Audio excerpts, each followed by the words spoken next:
So today I thought I'd make a bit of a different type of video.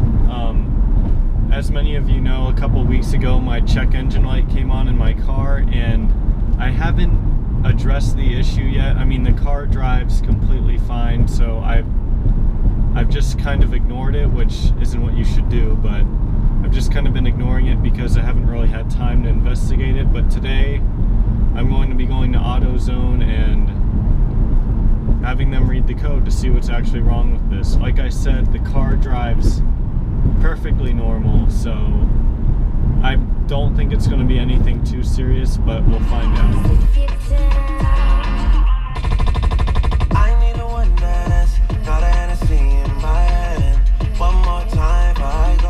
So just leaving AutoZone now, they checked the code for me and it came up something with the air control valve. So I'm gonna go home, do some research on that, and update you guys soon. I just always find it hilarious when someone else gets in my car and they go to put the key in behind where the wheel is, and I'm like, no, it's down there by the center console, and they're like, oh shit.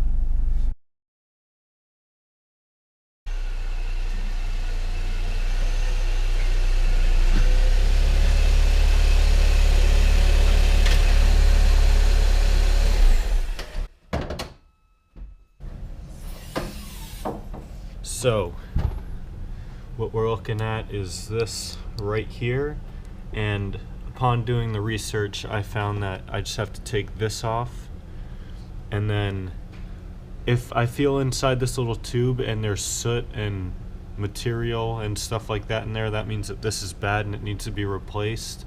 But if it's completely clean, that means it should be fine, and that means the issue's probably elsewhere. So let's go ahead and take this off and see what's wrong with it. Okay, so to remove this, all I have to do is press in these two little tabs here, and it should just pop right off. Let's see if I can do this without having to pry it open. Okay, so got that off surprisingly easily.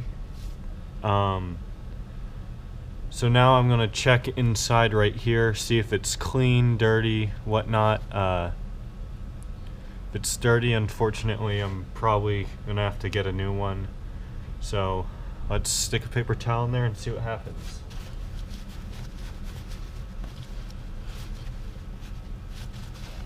Oh yeah, that is just filled with soot, black stuff.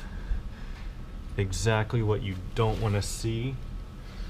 I'm gonna try and get a flashlight in there so I can give you guys and myself a better angle on this.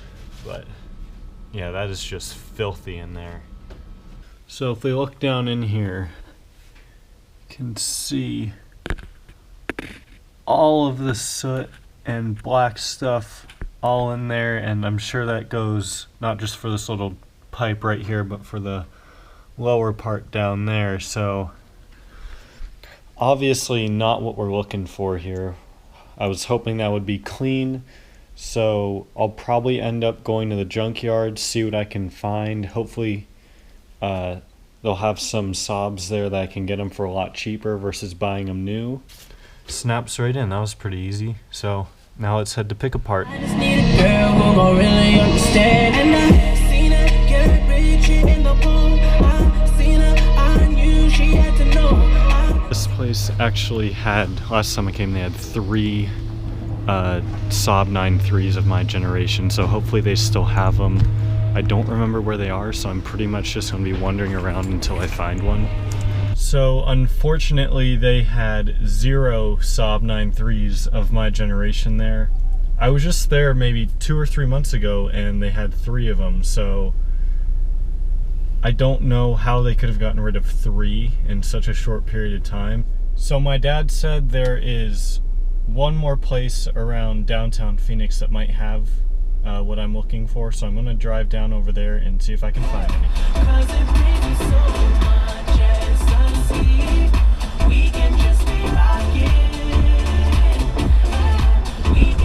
So I just got to the other junkyard here, and they have one 2007 9.3, so same generation as mine, so there should not be any issues. Hopefully it has the part on it still. So I'll update you guys when I find it. Okay guys, just found the car. Let's see if they have the part.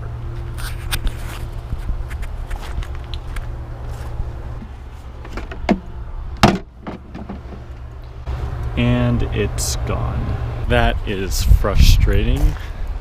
An hour of driving and have seen 193 that didn't even have the part I needed. There is one more junkyard about a half mile up the street, so I'll try there. And if there's nothing, then I'll probably just go home, clean it up really good, the one that I have right now. See if I can get the check engine light off, because I think if I clean it out, the light might turn off. So I'll update you guys when I'm home. So to take this whole thing off, there's two little screws underneath it that I need to get to, kind of at a very difficult angle here. Got the first bolt out. Now to get this second one, which is going to be much more difficult, just because of the angle that I have to go in here at. Here's the second one out. Here's what we're looking at. So now time to attempt to clean this. I'm not sure how well this is going to work, but if you can see on the camera, this thing is just filthy. Yeah, look at that, jeez. 2 hours later. I can't really get all the way back in there, but it looks a decent amount better so far. If you see all the way back in there though, it is still filthy. So unfortunately, I can't disassemble this or take this apart anymore, but I was able to completely clean out the inside of this tube. But as for this part back here, it's still completely dirty. I can't access that at all. So I'm just going to put it back on and hope for the best. Okay, I think it's in there well enough. It's probably going to have to be removed in a week or two when I get the part anyways. So let's go ahead and see if the check engine light miraculously turned off. Alright, ladies and gents, the moment of truth.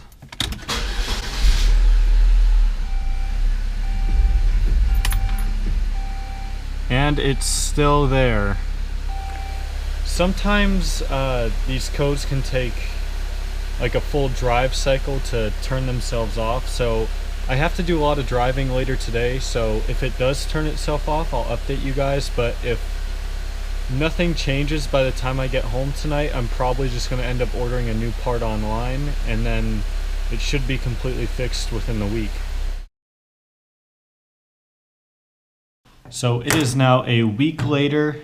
The part just got here. Let's go ahead and open it up. So we've got our little valve or gasket cover, whatever it's called.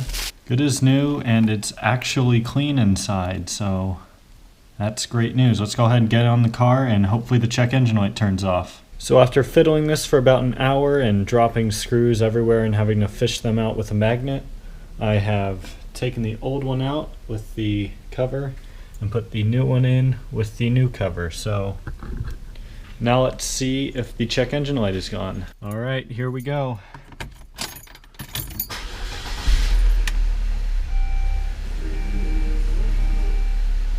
And the light is gone. Problem solved. Finally, I have ridded the Saab of that horrible check engine light, and it looks like we'll be good to go. Hopefully it'll stay reliable, won't have too many more problems with the car, but for now it's good. So let's move this so I don't dent my hood, and I'll see you guys next video. Have a good one.